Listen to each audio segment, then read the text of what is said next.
This Marina Life with MDL Marinas. Hello and welcome to This Marina Life with me, Kerry Hereford-Jones at MDL Marinas. This special two-part show is all about boat preparation and fault finding, with the main aim to cover some of the most common issues that we as boat owners experience. I hope it will provide you with some useful ideas to help you prepare your boat for the season ahead, and also perhaps show you how MDL can offer some help to enable you to enjoy more time out on the water, trouble-free. Amongst the brilliant guests for this second part are Nick Eales from Sea Start, Andy Postle from Allspars, and Alistair Hackett from Ocean Safety, each of who gave me a real insight into getting our boats and ourselves better prepared for the forthcoming season. First up, let's hear from Nick Eales, who began our conversation by giving me an overview into the number of breakdowns that Sea Start attended last season. We probably do about 2,500 breakdowns a year. Obviously, we peak between, although the season's got bigger, we peak between May and sort of end of September. At the weekends, if it's sunny, we have to put extra staff on in the office. We'll do 40 or 50 a day. Not all at sea, but a lot of them will be at sea and in bays and anchorages. We always put our members first. Paid up members always come first. And we do take on the odd non-member. We have a reasonably good success rate of getting things going. And so our problem is to sort people's problems and issues out. You know, if they're just going on holiday and they pitch up in Yarmouth or Poole or something and they want to go on further, or if they just need to get home or what have you. But, you know, we aim to try and fix people because, you know, towing is very monotonous and it's much quicker to try and fix somebody. There are clearly some T's and C's into your contracts, but what happens when you get somebody who clearly has an ongoing issue? How do you deal with that? 30 years. I've only banned one person. Right. And then I took him back in the end. Okay, so we do have the odd customer that just won't listen. And the problem is if you don't and your boat keeps breaking down, you're going to end up with a massive bill in the end. But generally, most people are quite sensible. They don't want to get caught out, and they do something about it. And a lot of it, they're just genuinely unlucky. Boats are not as reliable as cars are.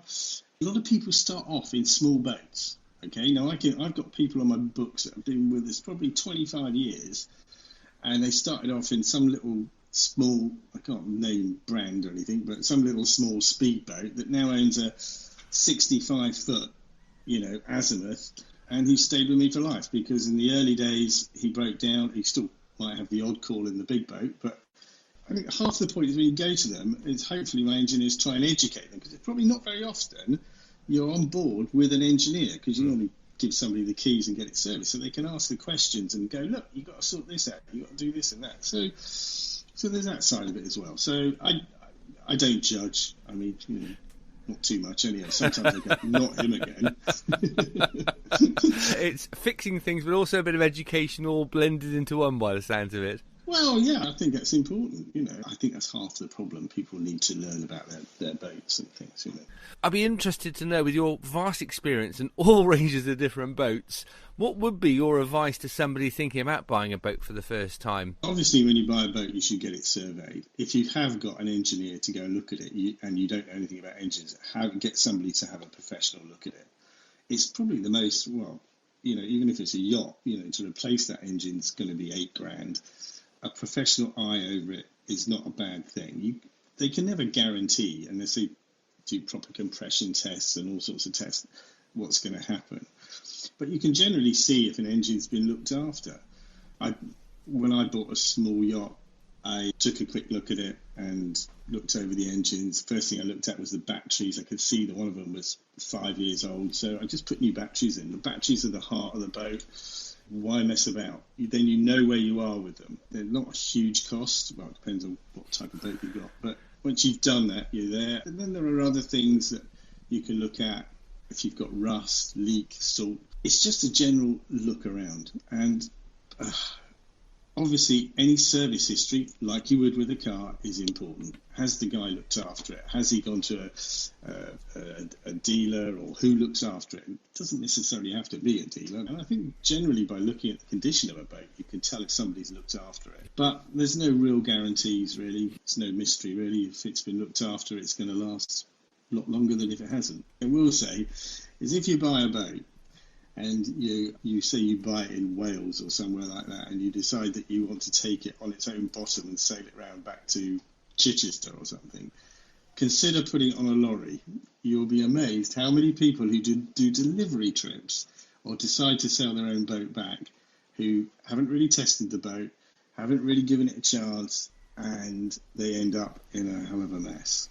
So we get quite a lot of that. And sometimes it's fixable, and sometimes it's not so fixable, and the boat gets stuck and all that kind of stuff. So just think about going by road rather than on its own bottom.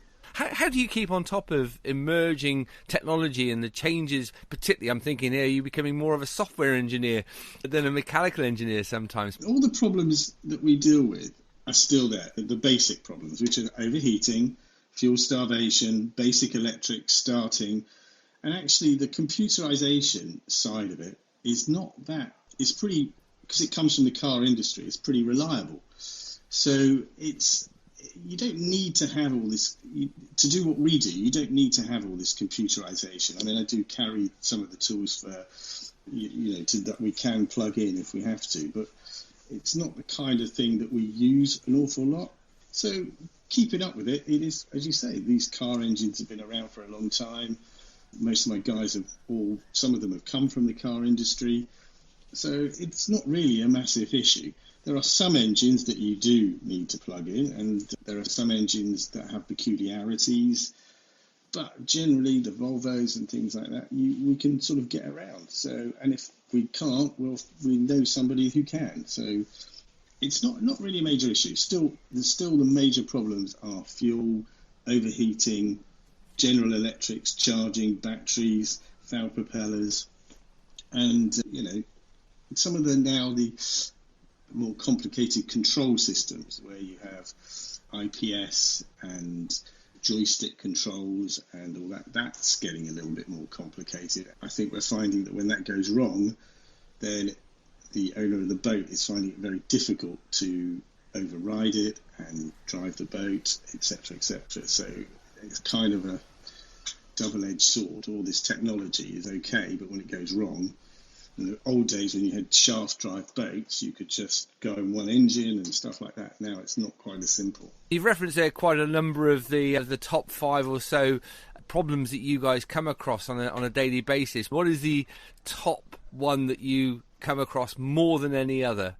The top one has got to be electrical, what I call the heavy electrical side of it, which is starter motors, alternators, relays, charging systems, batteries, switches, all that kind of stuff. It always is. It's the I can't start kind of issue. Definitely that, closely followed by fuel issues, being filters, blockages. Ever since biodiesel sort of been introduced, we're getting a lot more of bug and dirty fuel and stuff like that. So yeah, that's not changed. And overheating's been really prolific this week because there's a bit of weed around, and as soon as we get this lovely sunshine, the weed comes to the top, and then a lot of cell drives and intakes get blocked up. So those are the 3 things, and I think that's most of the time that's what we do. And of course, then we get proper mechanical failures where something really nasty goes wrong, and then all we've got to do is tow them, and there's nothing we can do for them. Drive belts is another thing that's quite common. So yeah, so it's still all the same stuff really that we've been doing for years. 2,500 call-outs on average a year. That's an awful lot of call-outs. That's an awful lot of spare parts you guys must carry. I can't imagine. I mean, how much stuff do you actually carry on your boats? No. Do you know, it's quite funny you say that. We don't carry much. We do carry the basics, but a lot of it's, as I say, impellers. A lot of people carry their own spares. We always encourage people to carry their own spares. But no, the boats carry pretty basic stuff. The filters, some of the belts, all the common stuff that we need, but not a huge amount. So if it's something more in depth, we can go and get it from somewhere, or we know people. It's very strange. A lot of fuel. We take a lot of fuel out to people. A lot of people run out of fuel. Forgot about that one. How could people help themselves more to reduce the panic that kicks in when something goes wrong, do you think? Well, the first thing is, I think you've got to talk about prevention, okay? Because a lot of these things could be avoided, because a lot of people, it's a bit like cars this day and age. We don't often lift the bonnet up and have a look, do we, anymore? And I get that feeling that if that mentality's crept in, it's important to just check before, and have a good look around your engine and know what you're looking for, so that this doesn't happen. And, things like make sure the belts are tight and things like that. It takes 5-10 minutes. Dip the oil, make sure there's no oil leaks. I always absolutely believe 100% that the bilges should be clean underneath the engine. Then if any leaks come in, you notice any changes, any nuts and bolts fall off.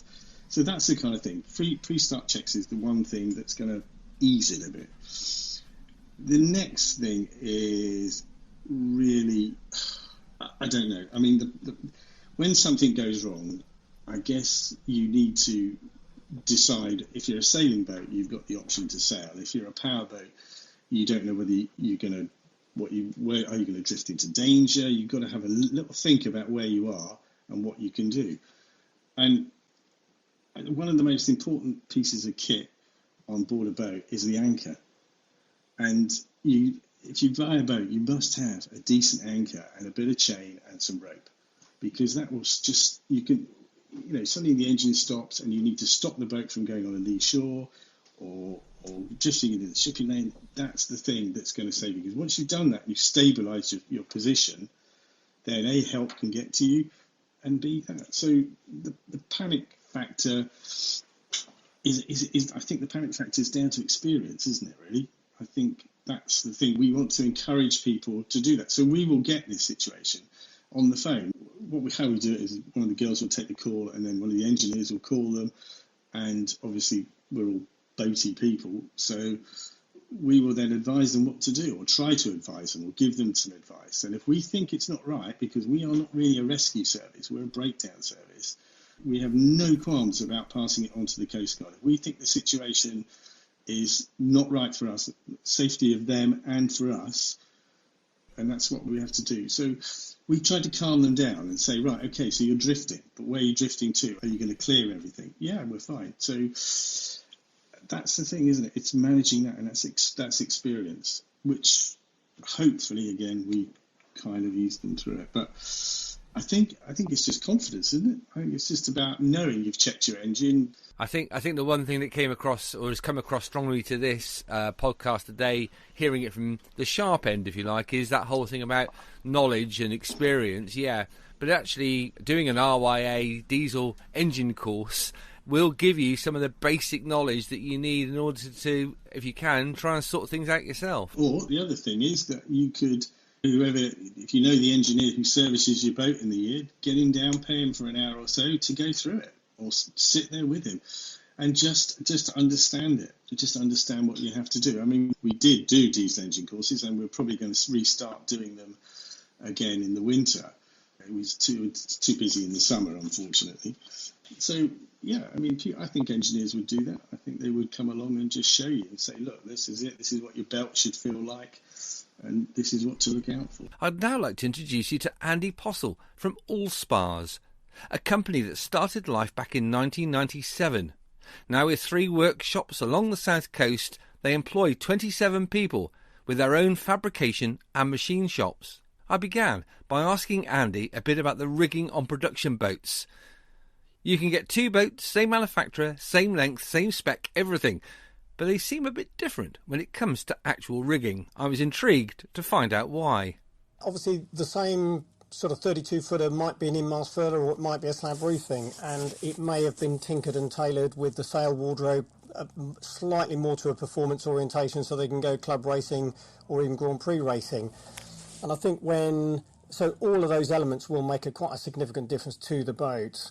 But the big difference in all of them, performance-wise, other than the sail wardrobe, will be how the rigs are tuned. So quite often some more standard rig boats, when they're commissioned, the mast will simply be put up and made safe, shall we say. The owner won't necessarily realise that there is a benefit in getting a time-served, well-trained rigger on the boat to actually tune it and get the rake right, the configuration right, the bend right, and get everything to work together with a sail wardrobe. So that's where the big differences start to come in. It's a good point you make there. I mean, as a boat owner myself, you do tend to sort of look at it and go, it's an area I don't know much about, it all seems to be working okay, leave one alone. And I think that's probably where most boat owners sit. I don't know enough about it. It seems to work. I'll leave it be. I think we start to see those owners that are continually not quite getting to the front of the fleet, who are actively trying to race, will be searching for all things to try and make the boat go quicker. And they're the company, the guys that will, and ladies that will come at us and sort of say, right, I need to make it go faster. Now, in that scenario, we often chase all sorts of little things around. It might be that the ropes used on the boat were way too stretchy, and therefore the nice new low stretch sails simply were not setting correctly.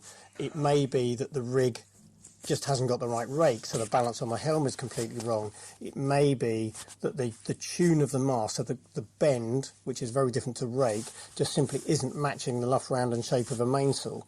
So once you get all of those things in sync, the boat feels better and goes better. And that's what people are paying for at the end of the day, that experience and knowledge. What are the sort of the common issues you come across? So if we start with doing a rig check for a boat in the winter, that normally comes around when an insurance company asks, or somebody's buying a boat, a second-hand boat or whatever.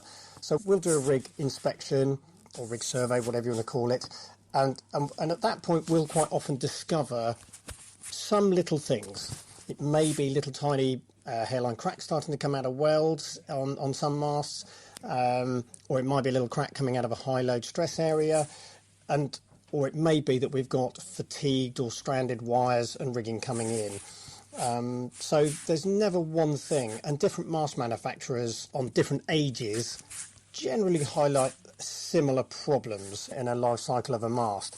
So not all masts suffer the same problems, shall we say. But I guess probably the one thing that most people think of for riggers is they go to riggers to change their rigging at a particular period of time in its life. Some people will say it's 10 years. The 10-year thing is actually 10 to 12, and that really only relates to what I've always affectionately described as a family cruising boat that's in the water for 6 or 7 months of the year, that does a summer cruise and is used probably once a month, so it doesn't do bucket loads of miles, and that boat, probably 10 to 12 years, is absolutely fine. But race boats, charter boats, sailing school boats, all of those boats would be much, much quicker. Or if anybody's doing significant blue water cruising, then you might consider 30,000 miles is the magic number, so that will probably come up way quicker, and therefore that's the point at which you change your rigging. So it isn't every 12 years that you just automatically take your boat and go and see a rigger.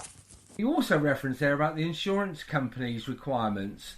What's the main requirement there? Is it a question of new owner, new rig check? I've had lots of conversations over the years with many insurance companies, and what they won't write in the small print anywhere is when you must change your rigging. Two reasons for that is if there's a failure for any particular reason prior to that time, it kind of hangs them out.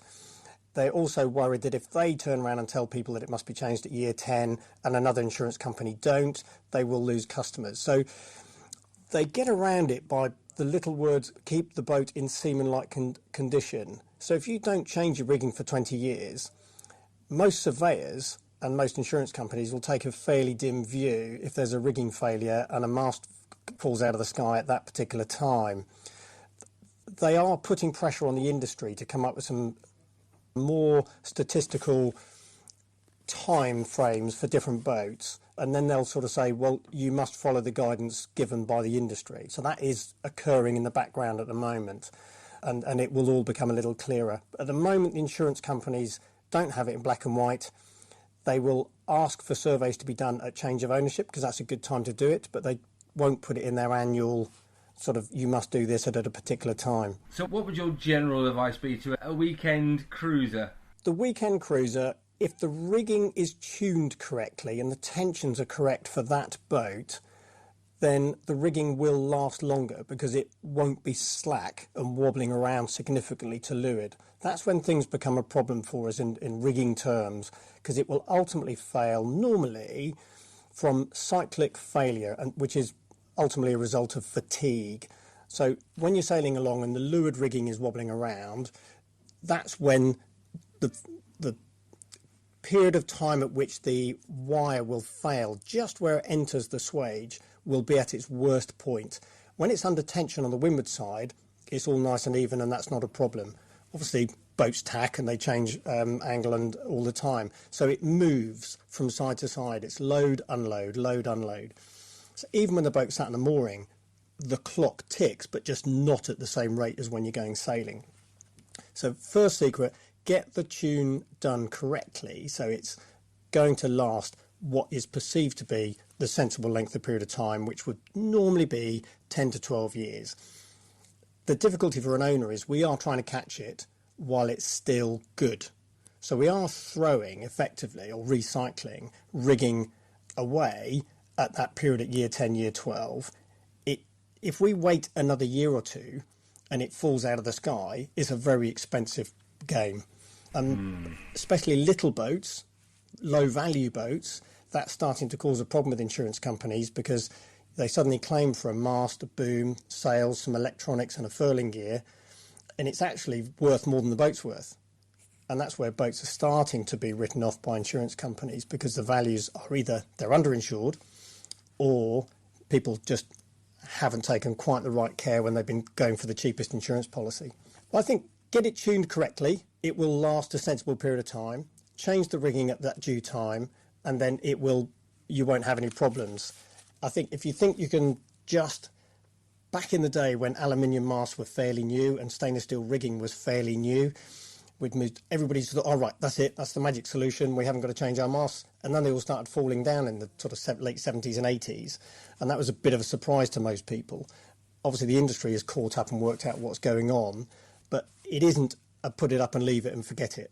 It does need to be maintained and looked after and sorted. And one thing I believe there are probably as many moving parts in the deck, gear, mast, boom, fittings and one thing or another above the deck as there are in an engine. And an engine gets loved and coveted and winterised and serviced at least once a year, and everybody forgets the mast. Well, you've given us some salutary food for thought today, Andy, that's for sure. And as I said earlier, anybody wants any advice, pick up the phone, ring you guys. Yeah, most definitely, that's what we're there for. We've got an amazing team of people throughout the company, all with lots and lots of experience. Most of the guys have been doing this for more than 20 odd years.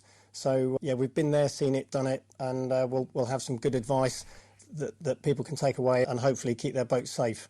My next guest is Alistair Hackett from Ocean Safety, a company that's been in business for nearly 30 years. They specialise in manufacturing, supplying and servicing virtually all the products to do with maritime safety. And I discovered they're based at MDL Saxon Wharf Marina. I started by putting it to him that with many safety products it's often a case of we've bought it, we fitted it, we can forget about it. Yeah, and it's very true. And, I think probably about 50% of the product that we sell, we all hope never gets used, because if it gets used, it's all gone horribly wrong. And also, we obviously end up in a scenario where, because people aren't using the equipment on a sort of a daily basis every time they go out on their boats, it tends to be equipment that, if we're not careful, can fall into the sort of the category of, well, I've got it, it's never going to happen to me, but at least I've got it, so happy days. Well, the reality of it is it might just happen to you. It might just happen to anybody. And the key thing for us really is to make sure that we've got the right equipment to sell to customers. That's part of it.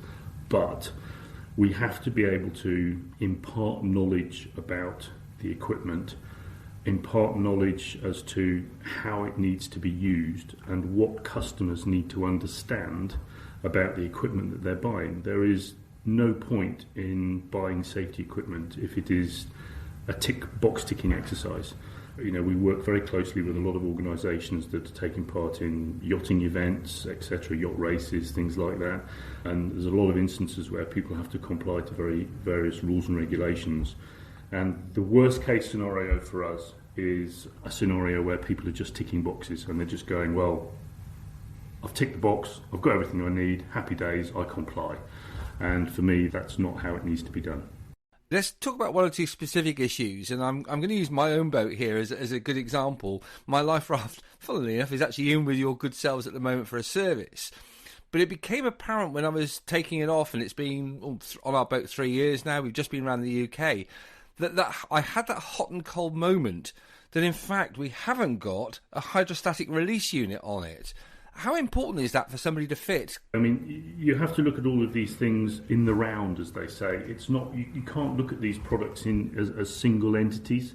You have to look at what's the right piece of equipment for you, for your vessel, and for the people who are on the boat, and then how are you going to fit that equipment, or how are you going to use that equipment that you've decided is the right piece of equipment for you, your crew, or your boat.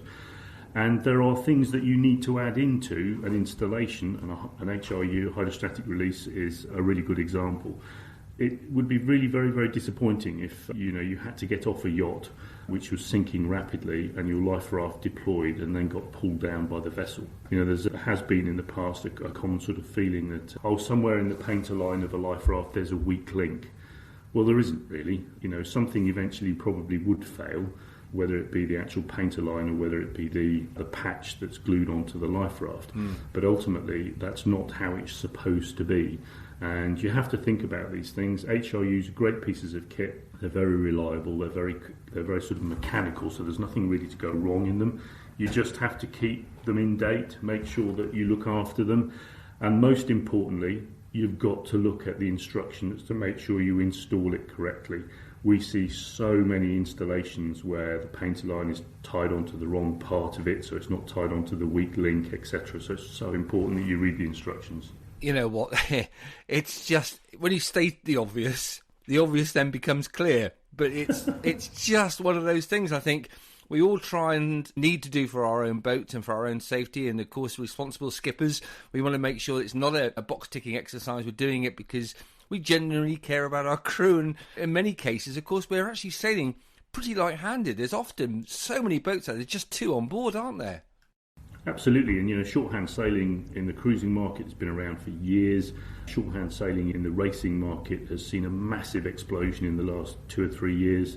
If you look at the Fastnet that took place this year, there are a huge number of double-handed boats, and it brings a complete new dynamic to how you do lots of things. And for us, a double-handed yacht, how you cope with a man overboard when there's only 2 of you on board is completely different to how you would cope with a man overboard if you had a crew of 10. And it comes back to this concept of understanding the product you got, why have you got the product, and then how are you going to use it.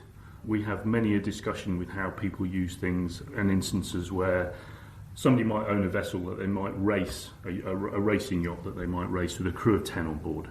How they will deal with a man overboard situation with a crew of 10 will be completely different if that owner then takes that boat away with wife and 2 kids for the annual summer holiday, because the dynamic of the crew is completely different, the understanding of the crew is completely different, and therefore how they're going to use not just the safety equipment, but obviously we focus on that, but how they're going to use the equipment that they have available to them should they need to use it is really, really important.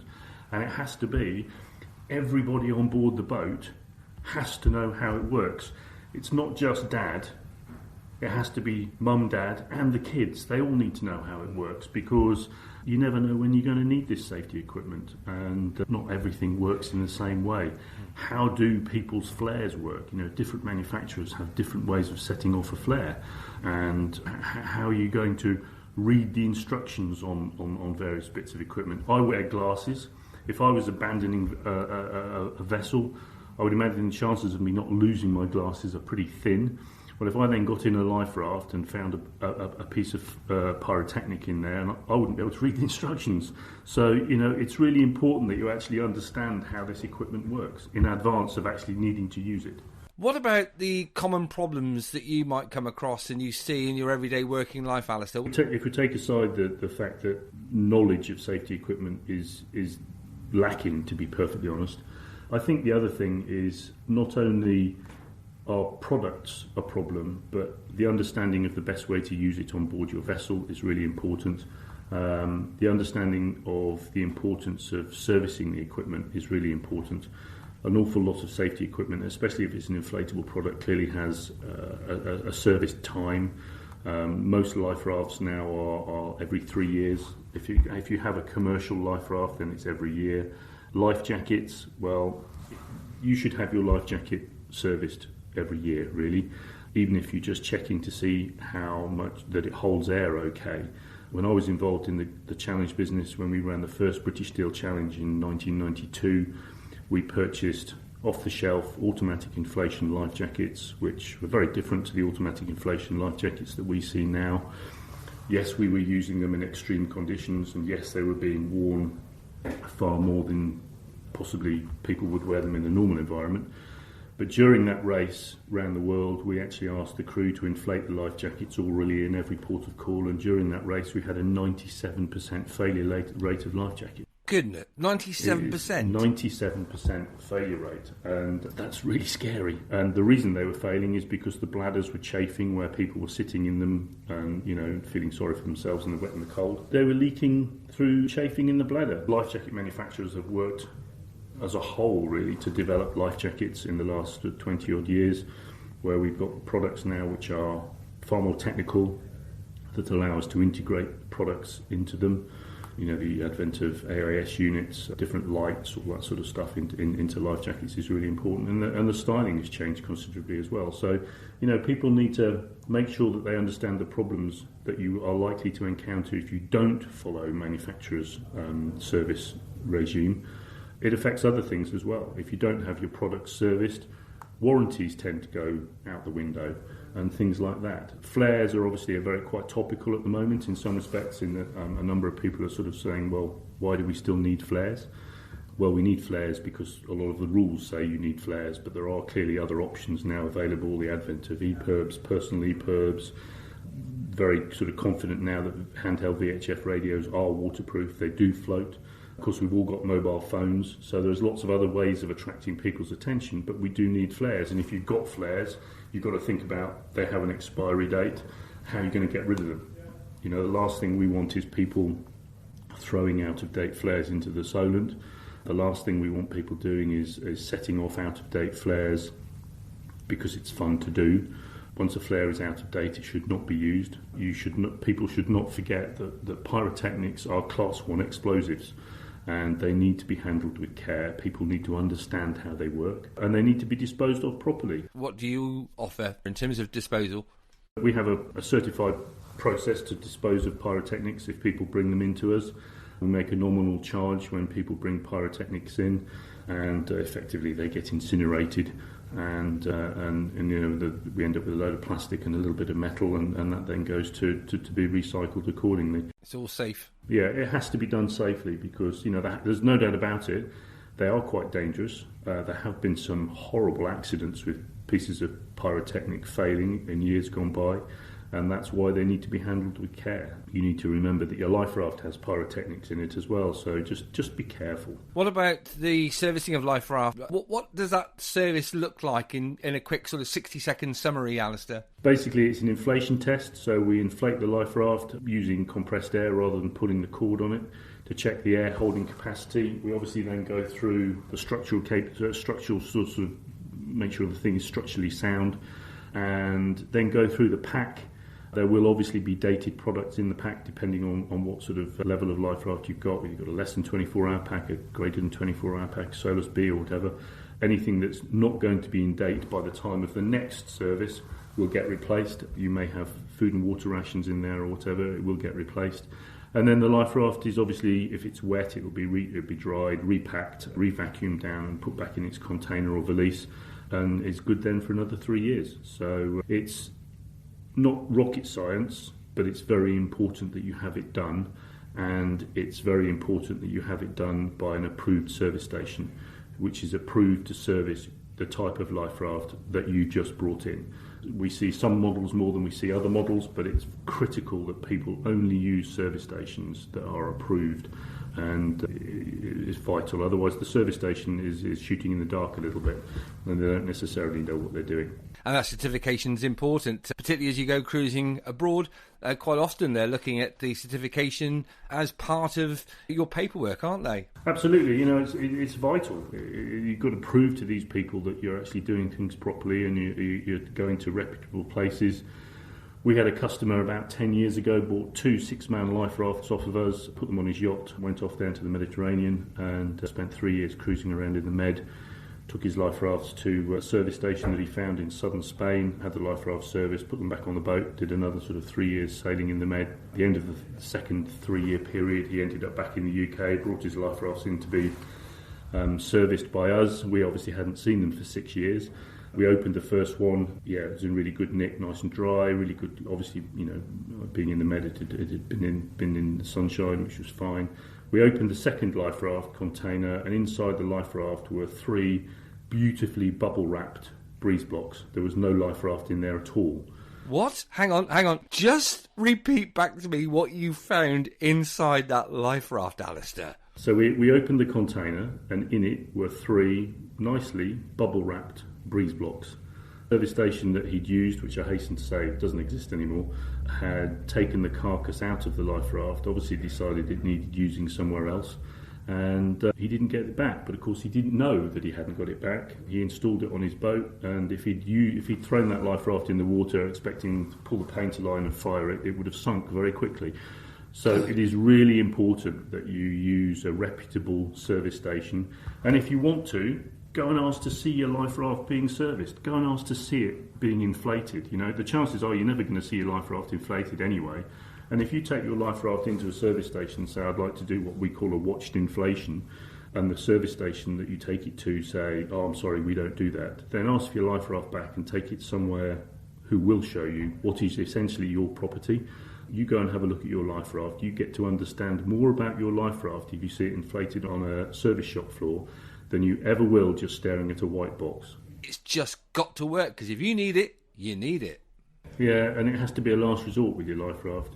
Being in life rafts is not nice. People talk about stepping up into your life raft, and it's a very valid point. I've spent 5 hours in a life raft once when I did my RWA Sea Survival Instructors course. 5 hours in a life raft off Portland Bill, not a very nice day. We knew we were going to be rescued, and there was a rescue vessel not very far away, but as part of the course we had to spend some time in the raft, and it really wasn't very nice. I didn't like it very much at all. I'm not surprised. I don't get seasick, but I did start to feel a bit peculiar towards the end. The 3 other people who were in the raft with me were all ill. It was an exercise that I came off the water thinking, I don't want to do that again. Yeah. On the ocean safety site, do you have a checklist for boat owners to just sort of go through these things and just to have a little think about what they've got on board and what they should be checking? So what we do is we tend to say to people, please call us and talk to us. Rather than just staring at a list, which there might be some things on it which you don't understand. There probably will be things on there that you do understand, but talk to us about what you're going to be doing, because yes, there are lists available for customers who are going to go off yacht racing or RC racing or whatever and have to comply to rules and regulations, but there's also a need for people who are a lot of people go off and do the Ark, the big adventure of their life. What do they need? Well, the Ark have their own sort of rules, but there's lots of other things that you might want to consider. So talk to us, I think, is probably the thing I would say most if you are going off on a trip. There are loads of lists available. We have them. We will email them to customers and talk them through the products that are on there. But whilst there are lists that you have to comply to, as part of this thought process, as part of this knowledge-based building process, it's great to talk to people who understand the product. And obviously we like talking to people who are going to go off, in some instance, having the adventure of a lifetime. And, to talk to people who are taking the 3 years out or whatever it is to sail across the Atlantic and then maybe go through the Panama and do the Pacific and all that sort of stuff is great. And what we do say to people, if you're going to do something like that, talk to us and then come in and sit down with us, and we'll put everything on the table and show you what an EPIRB looks like, show you what your water rations look like. because it's important that people understand not only what their products are that they're buying, but they also need to understand the limitations of the products they're buying. And it's not just life rafts, it's life jackets. Do people understand what happens if you've got a life jacket on that has a personal AIS unit on it? Not only does the person who falls in the water need to understand what's supposed to happen, but the people back on the boat need to understand that if they see a red splodge appear on their chart plotter, what does that actually mean? And you've got to understand that, that's Fred, he's fallen overboard, we've got to go back and get him. And, you know, in reality, personal AIS is something that's it's revolutionised man overboard. They're phenomenal pieces of equipment because they work. They're not cheap bits of kit, but they are effective, and it's like all these things. You pay your money, you take your choice. If the time comes and it ever happens, we talked earlier about short-handed sailing. To me, those are almost as important now as life jackets themselves. Absolutely, yeah. And I think it's great that life jacket design from all the manufacturers has developed in such a way that life jackets now are becoming part of the personal safety equipment that's integrated into a bigger picture. And you get life jackets now that, you know, they're all fitted with lights, so that's an integrated product. And a built-in AIS unit, that's an integrated product. And so it's great to be able to sort of integrate these things into products that, you know, 25 years ago used to be quite simple. I mean, my first life jacket, it didn't even have a cylinder on it. You had to orally inflate it. I only ever wore it twice because I thought I was going to die. And, you know, and you think, well, actually, compare that to what we've got now. It's a totally different ball game now. And a lot of people have moaned about electronic things being added into life jackets. Is it the right thing to sort of be putting electronics in there that rely on batteries? Well, the reality of it is technology is such now that these pieces of equipment are remarkably resilient, and they do what they say on the tin, which is great. As always, a huge thank you to all my guests for giving up their time, and I hope you found their advice useful. For more information on those featured in this episode, just follow the links on the show notes. And don't forget, you can visit MDL's website to book a service, repair or any guidance you may need for your boat. If you haven't yet heard it, please look out for part 1 of this 2-part special of This Marina Life with MDL. The perfect berth for you and your boat.